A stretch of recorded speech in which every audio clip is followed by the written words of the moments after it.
of love and oneness, many souls like in that space will not want to go into those realms, and they will kind of move away from those so-called realities. But I wanted to read a little bit about what Lisa had to share, because it's so spot on with what my angels and guides have been sharing with me, and helping me realize that I'm not crazy at times when I just feel like the world's disappearing on me, and I'm walking through a store and everything's getting wavy. Excuse me, and I'm feeling like major energy in my solar plexus, and next thing there's an earthquake happens, or, you know, this attack in Paris. And a lot of us that are very empathic and very sensitive, our solar plexus maybe has been acting up a lot, and I've had a lot of clients and Facebook friends writing to me and just talking to me about that, like, Tanya, what's going on? Like, my digestive system is just off. And it's because so many of us in our power center, we're feeling these frequencies, we're feeling these hateful and harmful energies. Now, it doesn't mean that we're participating in them, but we are feeling them, like our Yoda selves are one. And so the best thing that we can all do from a spiritual alliance viewpoint of this situation is to hold frequencies of love for all involved and for all concerned, for all life. And so if we go into a place of fear, like these men, you know, lashing out and then being very hateful to me, which after that I just bowed out and said, wish you guys the best, and do with those messages as you will, but I'm now releasing myself from this holographic reality.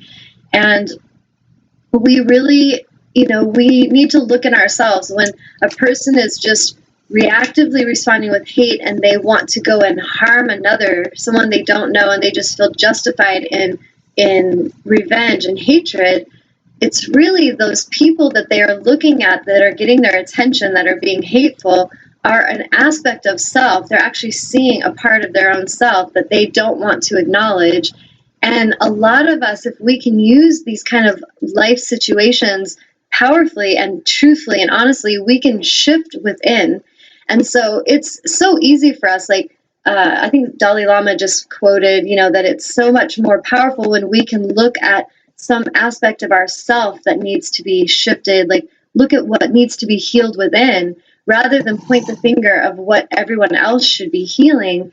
There's so much more power in that, because really all of us returning to our oneness and returning to our state of alignment is going to really stem from our own levels of self-love and our own connection with our source. And I can tell when a soul has done their work, because when they're in a state of oneness and they have self-love, they are very much they're connected and they're concerned with life. They feel one with it. They have compassion for life, but they're not triggered into a state of fear and anger and hatefulness because of what others are doing. They're more in a state of observation, observing what is happening around them. And I feel like that's so important to just stay mindful of right now, because some of us, you know, living in America or living all over the planet, wherever you're watching the show from today, you could be in a very beautiful home where it's warm and you have plenty of food and all of your needs are being taken care of.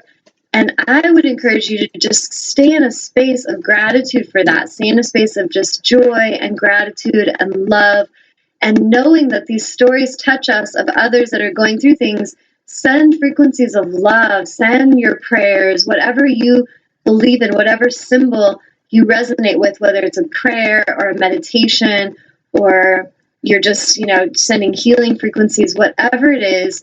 Stay in that space of love and light, because that is actually how we will extinguish the darkness. We won't ever get rid of that darkness through more hate, more energy of, you know, aggression and violence. We're going to dissolve it with our love, and we're going to do that starting with self, and we're going to do it from within. So when we see things externally that really trigger us and create anger and fear, the wisdom is to look at those things and to go within and notice what's inside that I need to see. And this is where a soul like mine that works as a shamanic healer that helps people with their shadow work, doing that shadow work is really important, so that we can clear all those traumas and all those cellular memories and pain, so that we can really be free and we can feel that flow of life force again in a very supported way, instead of feeling like, there's not enough, or someone's going to take what's mine, or, just living in that sense of fear is a very lower chakra kind of reality. But a soul that's living and has moved through those chakras, like in the workshops I'm teaching, healing through the chakras, it's literally we're healing through them, and we're coming to this space where we're awake and aware, and we're allowing source energy to flow through us and support us. And when a soul has done that work, they become a very powerful and potent energy and force on this planet. And I, from my heart's knowing, know that the most powerful energy we will ever activate within ourselves and that we will ever align with is the power of our love.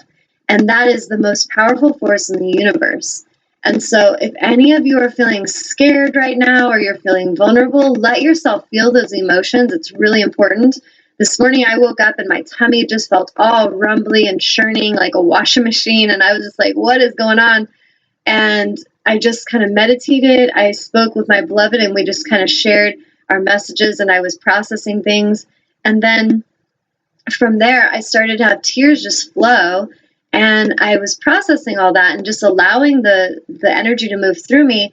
And I realized that I needed to grieve. It was like my body was feeling the energy of sadness and grief for so many. And so some of you, part of us, when we're trained to deny the emotion, we want to just go get busy, or we get angry, or we want to control something. But if we can relax and be more connected with our yin energy today, and just maybe have a hot bath and meditate after the show, and tune in and ask, like, what's going on? Like, what do I feel about all this? And what do I need to acknowledge in myself? And you might have tears flow. You might have some feelings come up, and release them. That's healthy. But just don't lose yourself to those emotions. Like, don't forget that you are a free, sovereign being of love and light, and get hooked by the emotions and then just take off with them again. Because in a sense, we're all getting these tests so that we will shake off all this old heavy gravity energy of cellular pain and trauma that we have carried for thousands of years as humanity. And we're all clearing this individually and collectively together. And so if we really stay centered and focused on what we're doing, then we will be very diligent and focused, and we'll move through this quickly. And we don't have to have the suffering last very long.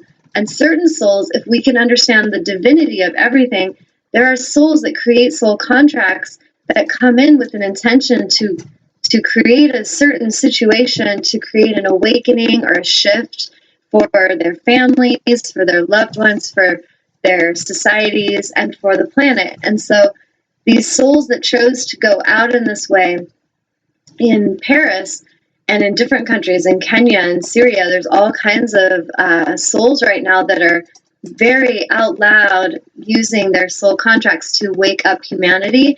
So what my heart hopes is that we can each really listen, and that we can really wake up, instead of go back to sleep and start throwing more hate energy, because that is not what I feel in my knowing that is the highest mission. And so on that note, I will pause for a second. I'm just going to give you all the number if you want to call in today, 919-518-9773, or you can call into Computers 2K Voice if you have a question or comment, something you want to share. But just don't say any mean shit to me, or I'll just tell Amnon to hang up on you. So I don't think anyone will. Amnon will hang up before you have a chance to say anything. Thank you, because we've just had some strange energies on my Facebook, so I had to clear some stuff off of there. But I'll take a pause. Is there anybody that has a question concerned of this, or a question with ascension in particular? Any questions on how to handle this or anything like that, just write them in and let me know. You guys can just type in your name or your nickname or whatever in the live chat, and then Amnon will let me know. I'm going to have a sip of water. Anything so far, Amnon? No comments or questions. There's some people there, but nothing. They're just not talking. It's okay. So if you guys want to, that is the invitation. Come when you're ready. So I'm going to read this part of this thing from Lisa, and it's titled it's Awakening to Remember, and it's called We Are Hybrids Evolving Genetically and Physically Beyond Human as We Embody Light, is what it's titled. Typical humans may not understand or believe our current evolution that we are living and existing as of now. The awakened being, continually becoming aware that there are changes going on inside, on a biomolecular and subatomic level, begins to understand seeing first in the sleep closed-eye state or through what is perceived as other dimensions. This is your knowledge emerging and presenting so that you can stretch your mind to comprehend through your heart. Grasping concepts is what the human mind does. We are here to be the proof and to be visible now. We are hybrids evolving genetically beyond human, our physical bodies merging and integrating photonic light and warp speed. As this occurs, our physical bodies coming alive, online, and our physical structures going beyond that which ever seemed possible.